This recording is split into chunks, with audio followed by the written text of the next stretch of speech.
Good morning. Good morning and welcome to your 5 a.m. cash flow mastery. And my dear friend, the topic for today is serious impact of overthinking on cash flow. क्या बात करने वाले हैं आज? Today we are talking about serious impact of overthinking. मतलब क्या हुआ?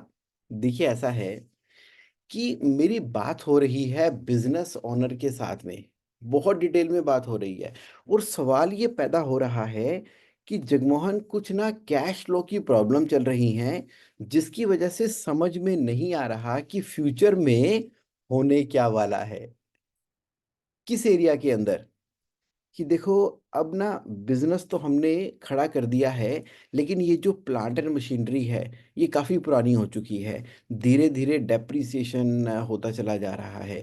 अब अगर मुझे अपने प्लांट को अपग्रेड करना है तो एक बहुत बड़े अमाउंट की रिक्वायरमेंट होगी।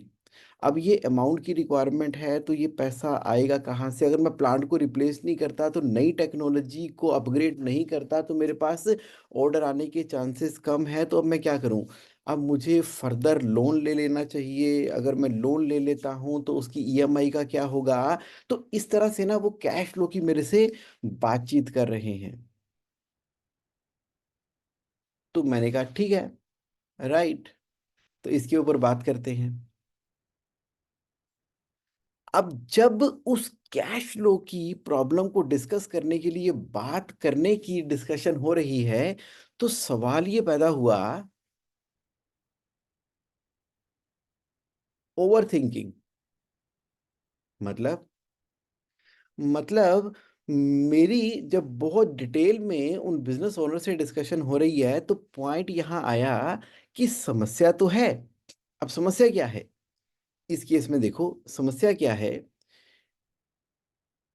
मैं फर्दर पैसे लगाऊं, लोन ले लूं, ईएमआई बढ़ जाएगी, मशीनरी रिप्लेस करूं, लेकिन वो बात करने की, समस्या रखने की बातचीत के अंदर जो चिंता के लक्षण, जो घबराहट के लक्षण, जो परेशानी, जो जो जो उस वजह से ना जिंदगी में और भी जो बहुत सारी चीजें चल रही हैं, बहुत सारी और भी चीजें चल रही हैं, उनको लेकर लाइफ एकदम नेगेटिव और डिप्रेशन की तरफ जा चुकी है। मतलब एकदम पैसिमिस्टिक हो चुकी है कि नहीं ये नहीं कर सकते, अभी तो फैक्ट्री में समस्या चल रही है।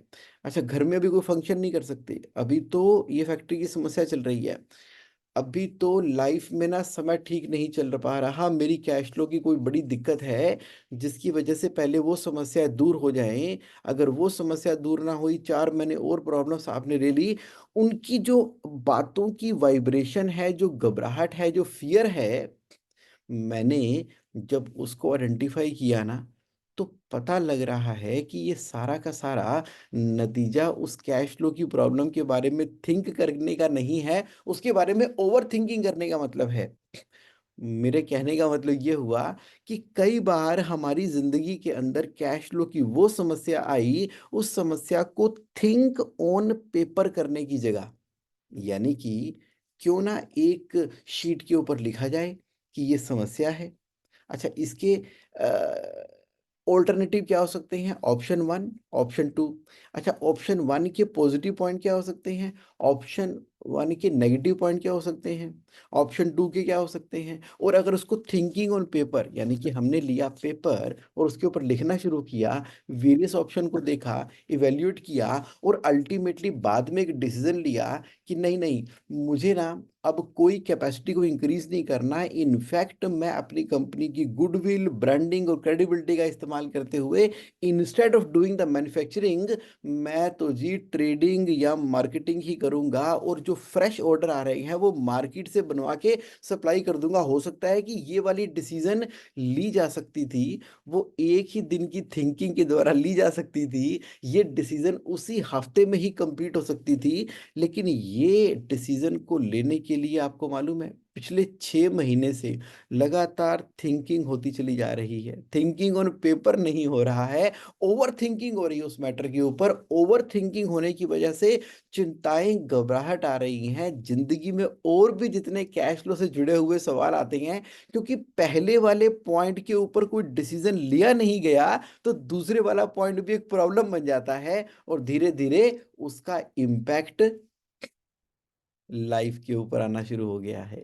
धीरे धीरे उसका इम्पैक्ट इस तरह से जिंदगी के ऊपर आना शुरू हो गया है कि ना तो पहली डिसीजन ली जा रही है, ना तो दूसरी डिसीजन ली जा पा रही है, ना तो तीसरी है, और चौथी कैश फ्लो की समस्या आने से हो ही ऐसा रहा है कि मेरी जिंदगी तो कैसे समस्याओं से भर गई है। आप मेरी बात से रिलेट कर पा रहे हो?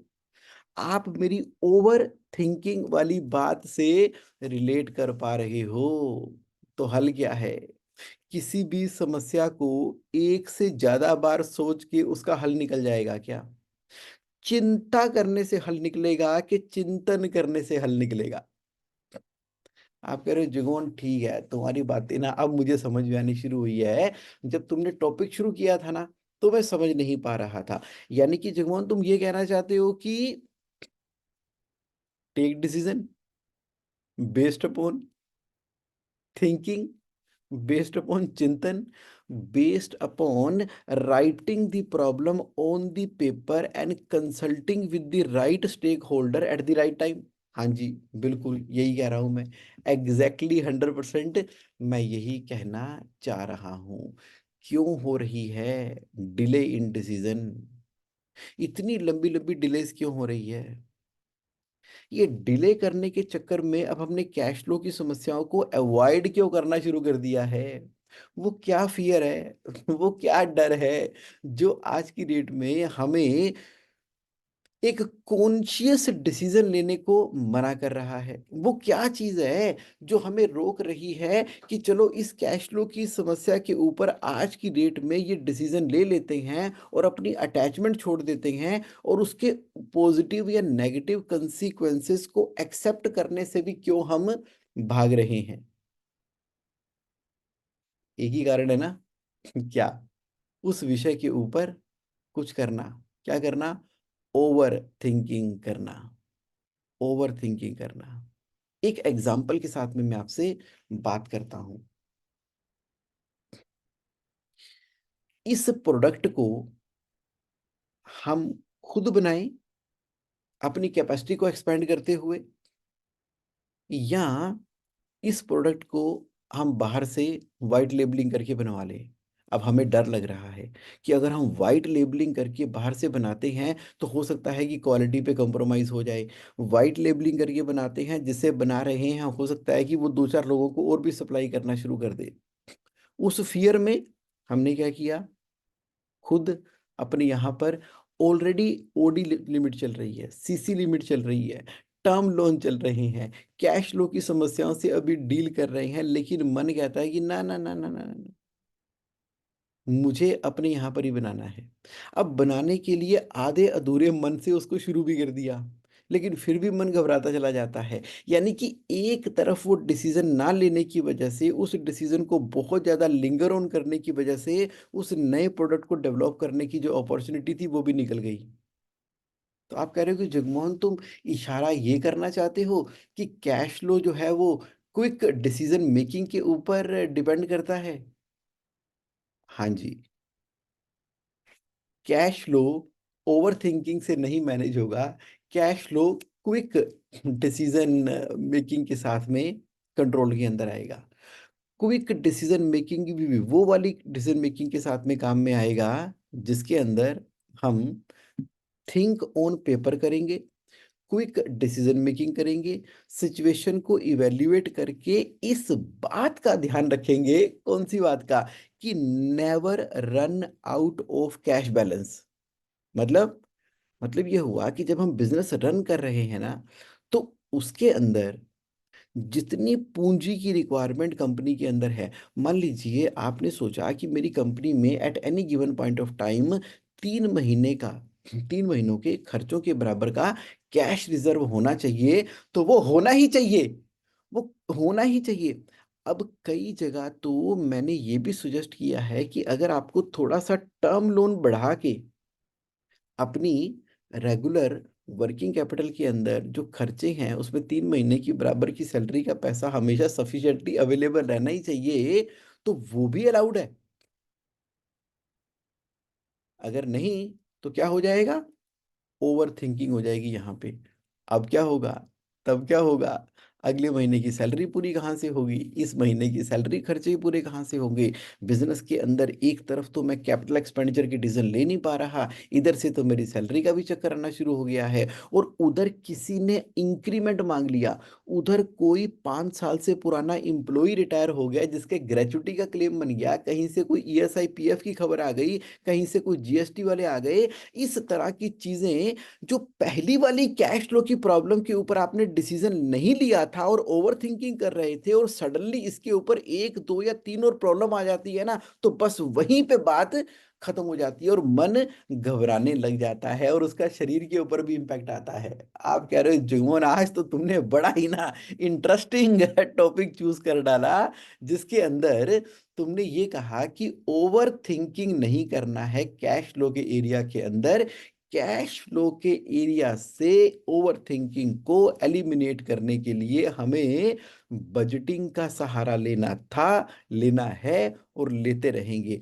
यानी कि आज मेरा बिजनेस का मॉडल जिस स्केल के ऊपर है, मैंने बनाया बजट मैंने बनाया बजट कि इस साल में मेरी टर्नओवर होनी कितने वाली है। ये टर्नओवर मैं अपनी खुद की कैपेसिटी से पूरी करने वाला हूँ कि मैं बाहर से आउटसोर्स करके करवाने वाला हूँ। इस टर्नओवर के लिए मुझे वर्किंग कैपिटल चाहिए कितनी होगी और मुझे कौन-कौन सी चीज़ें कब-कब, कैसे-कैसे करनी है और अगर मुझे अपने बिज़नेस को चलाने के लिए 3 महीने का कैश रिज़र्व चाहिए, तो मैं अपनी पूँजी डालूँगा, सप्लायर के पैसे को इन्वेस्ट करूँगा या इसके अंदर टर्म लोन को डालूँगा, वो तो मैं डालूँगा ही डालूँगा। और इस जर्नी के दौरान जब भी मेरे पास कोई डिसीज़न लेने की बात आ जाएगी, तो उसको मैं लिख दूँगा पेपर के ऊपर, थिंकिंग ऑन पेपर करूँगा। इसके ऊपर प्लस माइनस लिखने के बाद जो भी डिसीजन होगा तो एज ए बोल्ड एंटरप्रेन्योर वो मैं डिसीजन ले लूंगा by doing the calculated risk.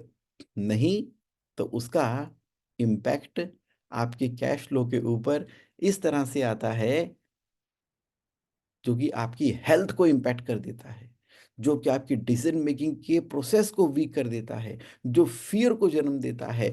वो समस्या चाहे छोटी थी, वो समस्या चाहे छोटी थी जिसके ऊपर आपने डिसीजन लेनी थी लेकिन ओवरथिंकिंग हो रही थी, वो डिसीजन ले नहीं रहे थे। पता नहीं आप देखो कितनी पुरानी अटकी पड़ी डिसीजनें आपके पास पड़ी हुई हैं। वो डिसीजन ना लेने की वजह से उसके बाद में आने वाली कैश फ्लो की छोटी-छोटी समस्याएँ भी बड़ी समस्याएँ बन जाती हैं। तो मेरा क्वेश्चन आपसे ये है कि कैश फ्लो से जुड़े किसी भी मुद्दे के ऊपर आज मुझे बता दो कि थिंकिंग करनी है कि ओवरथिंकिंग करनी है? थिंकिंग करके डिसीजन लेनी है कि डिसीजन को पोस्टपोन करना है? अरे ऐसी थिंकिंग का फायदा भी क्या? मुझे बताओ ऐसी थिंकिंग का फायदा भी क्या कि जब आप थिंक करते हो और बाद में बोलते हो कि चलो ठीक है अभी देखते हैं। ऐसी थिंकिंग का फायदा क्या कि जब भी रात को सोने के लिए आंखें बंद होती हैं, सोने के लिए सो गए, रात को सो गए, आंखें बंद होती है, बंद होते सारी जब आपके आसपास कोई नहीं है, पता है आपको सोना है, तो फिर वही वाली कैश फ्लो की प्रॉब्लम फिर खड़ी हो जाती है समस्या। सुबह पहली बात तो नींद आती नहीं और जब नींद आती है और सुबह जब भी आँख खुलती है, चाहे आप वॉशरूम में जा रहे हो, तो चाहे हल्की-सी आँख खुली, चाहे लेटे ही हुए हो, चाहे बैठे हो, फिर वो समस्या भड़क करके आपके दिमाग के अंदर आ जाती है। वो समस्या ना हो गई कि वो कैश फ्लो की चीज़ आपके दिमाग में रिंग, रिंग, रिंग घूमती चली जा रही है। क्यों आ रही है? इसकी जगह तो नाम सिमरन आना चाहिए था। इसकी जगह तो चेहरे पे मुस्कुराहट आनी चाहिए थी। अरे! उसके ऊपर डिसीज़न ले क्यों नहीं लेते? उसके ऊपर डिसीजन लेके उसके कॉन्सिक्वेंसेस को बियर कर क्यों नहीं लेते? उसको अल्टीमेटली कंक्लूड कर क्यों नहीं देते? क्यों? क्योंकि ओवरथिंकिंग होती चली जा रही है और आपको क्या लग रहा है कि ओवरथिंकिंग करने से वो समस्या खत्म हो जाएगी। आप कह रहे हो जगमोहन भाई ओवरथिंकिंग नहीं है, पैसे नहीं है, तो पैसे आएँगे कहाँ से? अगर वो होते तो ओवरथिंकिंग ना होती, वो समस्या ही खत्म हो जाती। तो कैश फ्लो की प्रॉब्लम कहाँ से शुरू होएगी, खत्म होएगी? कैश फ्लो की प्रॉब्लम थिंकिंग करके होएगी और उसके ऊपर डिसीजन करके होगी। आप कह रहे हो कि जगमोहन तुम हमारी बातों को अच्छे से समझे नहीं। वो जो रातों को जो सपने आते हैं वो इसलिए आते हैं कि आने वाले समय में इतने इतने पैसे की रिक्वायरमेंट होने वाली है, घर में बच्चे बड़े हो रहे हैं, उनकी शादियां होनी हैं, और ना जाने कितनी सारी फैमिली की ऑब्लिगेशंस को पूरा करना है। उस सब चीज़ों के पैसे कहाँ से आएंगे, वो मेरे दिमाग में सपने आते हैं। मैं कह रहा हूं कि उसके ऊपर भी सिंपल लिविंग और हाई थिंकिंग के विचार क्यों नहीं आ रहे? कहाँ समाज के चक्रों में पड़ गए हो? किस किस चक्रव्यूह के अंदर फंस गए हो? आप कह रहे हो जुगमन आज का टॉपिक ना बड़ा ही डिफरेंट लिया है तुमने, और आज लग भी डिफरेंट रहे हो। देखो, टॉपिक तो ओवर थिंकिंग का है। क्योंकि जब मेरे सामने as a cash flow coach जो कैश फ्लो की समस्या हल करने के लिए आ रही हैं, तो उसमें से 40% तो समस्या है, लेकिन वो 60% फियर से लिपटी हुई है। 60% पैकेजिंग है उसके अंदर, डर की पैकेजिंग है 60%। तो एक बार डर का डब्बा खोलो और 40% समस्या को ओन मेरिट हल कर दो। ओन मेरिट हल कर दो, एक बार करके देखो। एक बार मैं लास्ट आपसे रिक्वेस्ट करता हूं कि इस समस्या का जो पूरा भार अगर 1 किलो का है, तो 600 ग्राम उसके अंदर ओवर थिंकिंग है, और वो समस्या है सिर्फ 400 ग्राम की। और डिसीजन कब लेनी है? डिसीजन दिन के समय में लेनी है, शाम को नहीं लेनी, रात को नहीं लेनी, बेड पे लेटे लेटे नहीं लेनी, आंखें बंद करके नहीं लेनी, चल देखी जाएगी करके नहीं लेनी।